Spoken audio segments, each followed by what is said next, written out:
edhe golin e tij debutues, ndërsa deri më sot ka të shënuar 7 gole në ligën e parë të Makinisë së Veriut.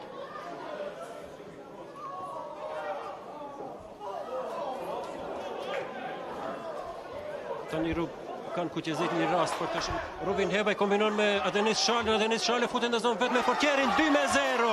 Adenis Shala difishon rezultatin për kuqezin dhe avansojmë me 2-0. Minuta e 20 e ndeshjes, Adenis Shala shënon golin e dytë për Shkëndijën. Mjaft bukur, ka avancuar përpara, vetë është futur në zonë dhe e kam poshtur portierin kundërshtar me një lehtësi shumë të madhe. Ka qenë i pafuqishëm portieri kundërshtar në momentet që është gjendur përballë si me si me Adenis Shalën. E shohim sa bukur atje Adenis Shala avancon brenda zonës dhe me një lehtësi të madhe e mposhtë portierin Alekzovski, i cili detirohet që për herën e dytë të nxjerr topin nga rjeta e tij. 2-0 minuta e 20. Çfarë Shkëndije e mirë miq deri në këto minuta.